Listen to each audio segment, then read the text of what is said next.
Salut les amis et bienvenue dans cette vidéo dans laquelle je vais réaliser un empattement 100% Biga, mais attention hydraté à 75%. Donc là on va s'amuser un petit peu, on va monter en hydratation et on va voir ce que ça donne. Donc pour cette recette, je vais utiliser donc une Biga 100%. Alors je l'ai déjà préparée. Si vous voulez voir comment on prépare la Biga, je l'ai préparé dans une précédente vidéo. Je vous mets le lien. Alors je pense que c'est du bon côté dans l'angle en haut à gauche de la vidéo. Donc pour cette Biga, j'ai utilisé 472 g de farine, 208 g d'eau et 2,36 g de levure. Donc je le rappelle, la Biga, je l'ai faite reposer 19 heures à environ 19 degrés. Et on va donc pouvoir maintenant l'utiliser. Donc petit rappel, Biga 100%, toute la farine est incorporée dans la Biga. On va donc juste venir rajouter de l'eau et du sel. Et on va donc fabriquer notre pâte simplement comme ça. Pour commencer, je vais mettre une partie de mon eau. Donc l'autre partie, je l'ai mise de côté, je la mettrai après. Donc une partie de mon eau dans mon pétrin. Je viens ensuite mettre ma Biga. Donc là, on voit, je vous remontre, elle n'a pas monté en volume, mais on voit que la fermentation a bien commencé, a été réalisée. On peut le sentir, on sent une odeur d'acidité légère, mais voilà, qui est loin d'être trop forte. Il ne faut pas que ce soit trop fort. Donc voilà, là, je la fais tremper à l'envers pour que la partie du dessus viennent s'humidifier. Donc, on va passer au pétrissage. Petit rappel, là je vais rajouter 146 g d'eau dans la Biga. Et là j'ai préparé 12 g de sel, donc je viendrai rajouter plutôt en fin de pétrissage. Donc pour pas se tromper, les 146 g d'eau, ça comprend l'eau que j'ai déjà mis dans le pétrin, plus l'eau que je vais rajouter par la suite. Donc c'est l'eau que je rajoute à la Biga. Allez, on va commencer à pétrir. Donc on va se mettre en vitesse 1 ou 2, tranquillement. On va attendre qu'une pâte commence à se former. Donc voilà, là quand la pâte commence à se coller à la spirale, c'est signe que on va pouvoir commencer à rajouter de l'eau. Donc je baisse un peu la vitesse. Là je mets un filet d'eau. Et là je vais augmenter progressivement le pétrissage.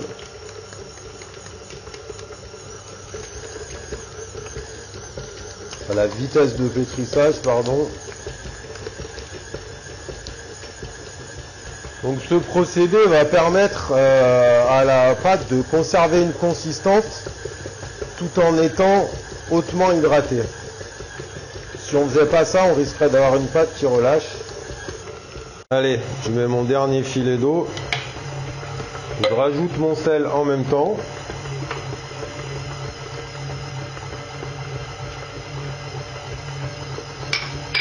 Et là, je vais augmenter la vitesse.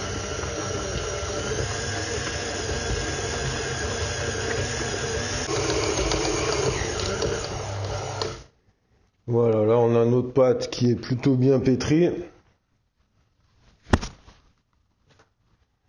Alors on va voir la température. 23,8. Allez, bon, 23,8. Je vais arrêter le pétrissage ici. On a une pâte qui est magnifique. Regardez, ça s'étire tout seul. Là, on voit la finesse de la pâte. Toute lisse.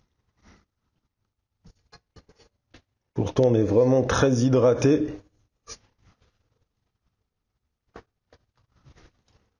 Quelques plis. Donc surtout pour lui donner de la force, pour qu'elle se tienne bien, qu'elle puisse mieux pousser.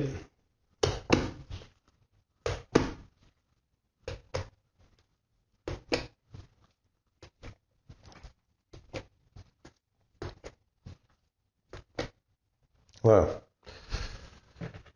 Donc à partir de là, je vais la couvrir et je vais la laisser reposer 15 minutes. Et au bout des 15 minutes, je ferai sans doute une autre série de rabats. Et ensuite, on verra comment la pâte est à ce moment-là. Et on la laissera soit pousser pour le pointage, soit on fera encore peut-être une troisième série de rabats.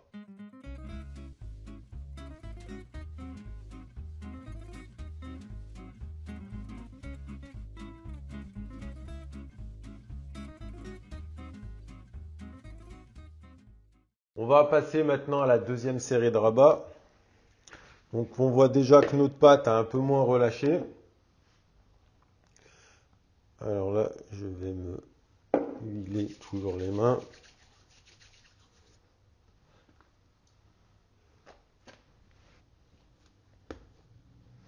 Ok, donc j'en fais pas plus. Là, elle s'est bien rétractée.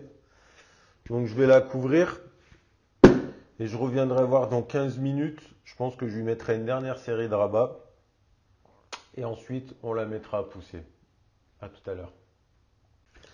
Donc là, on voit que notre pâte a encore moins relâché. Donc je vais faire une dernière série de rabats et je viendrai la mettre dans le saladier. Alors toujours pareil. Je mets un peu d'huile sur les mains. Je vais en mettre un tout petit peu au fond.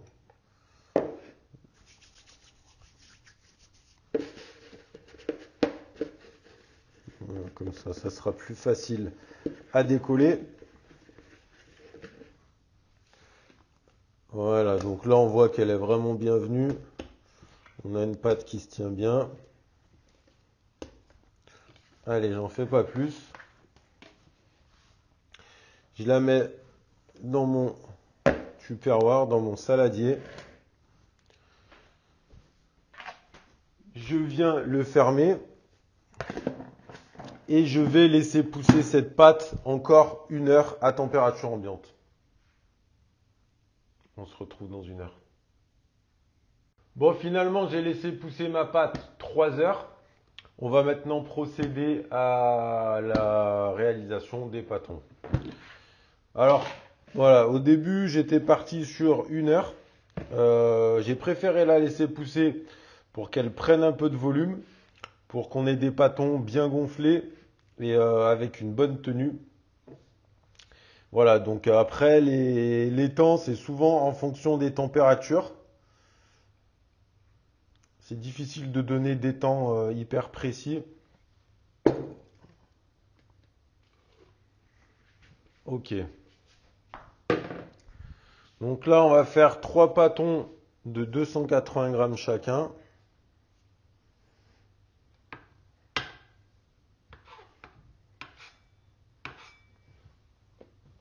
Donc on a une pâte qui est assez souple, due à la haute hydratation. Allez, on va partir par ici.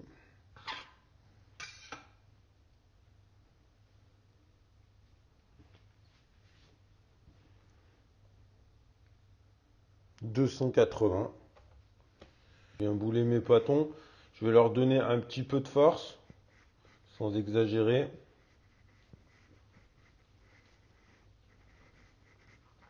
Ça va leur permettre de bien se tenir, de bien gonfler, de bien développer à la cuisson.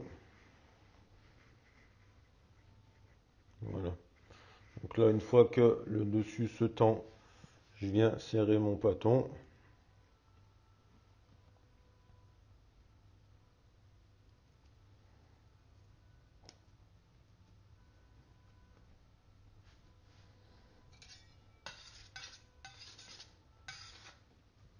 Et je viens le poser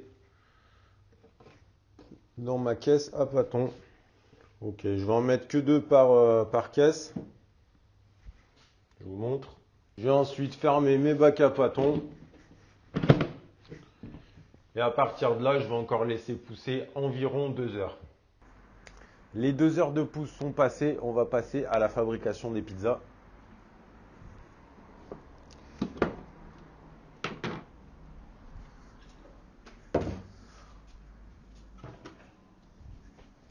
Donc là, on a des jolis pâtons.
Allez, on va mettre un peu de sauce tomate. Voilà, j'hésite pas à venir en mettre sur les bords. De la fleur de lait. Un filet d'huile d'olive.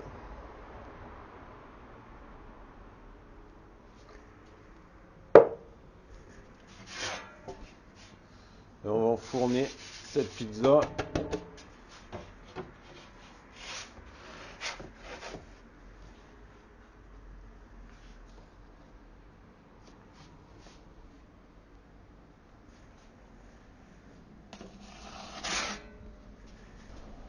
Alors je chauffe un peu la pelle.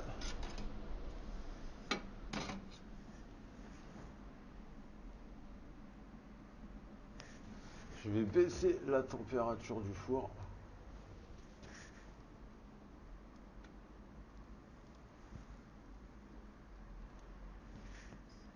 Allez, je vais commencer à la tourner.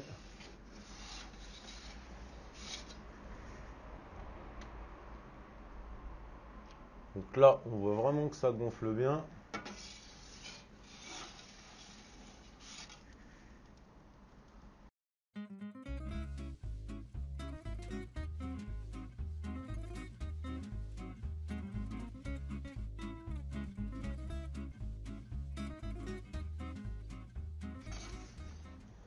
Voilà.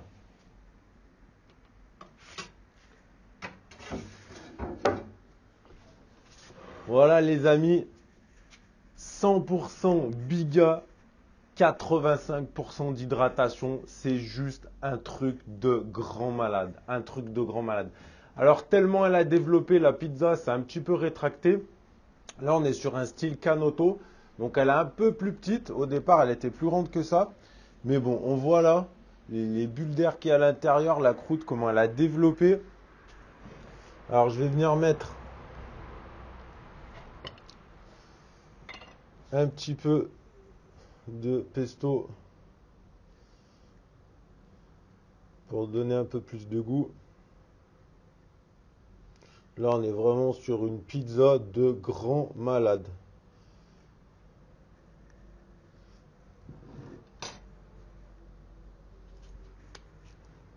Hop. Est-ce que vous voyez ça? Incroyable. Incroyable le développement de la pâte. Allez, c'est parti.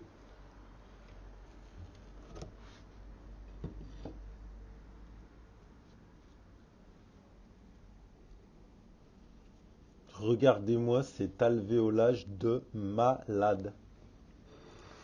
Mais c'est un truc de fou.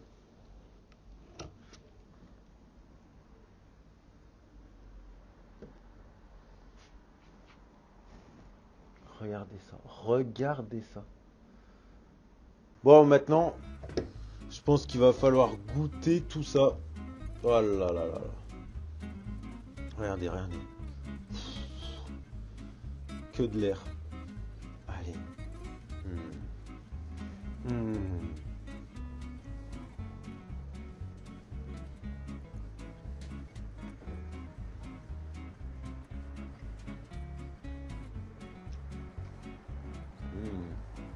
C'est juste un truc de fou. Oh là là. Oh là là.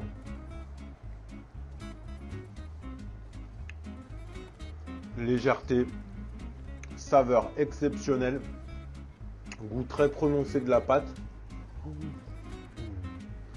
Je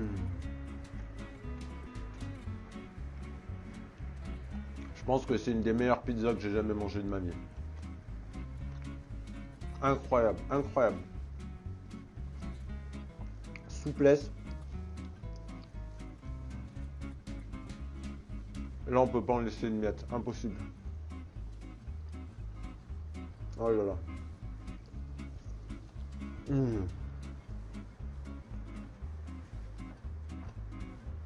Bon les amis, j'espère vraiment que vous avez kiffé cette vidéo.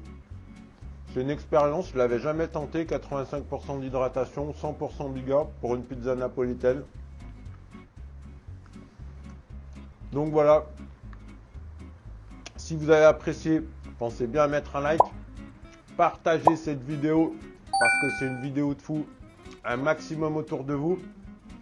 Pour ceux qui ne sont pas abonnés, pensez bien à vous abonner à ma chaîne.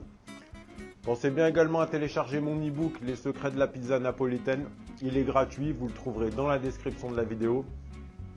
Et sur ce, moi je vous dis à bientôt pour une prochaine pizza les amis. Merci de me suivre, à bientôt. Ciao.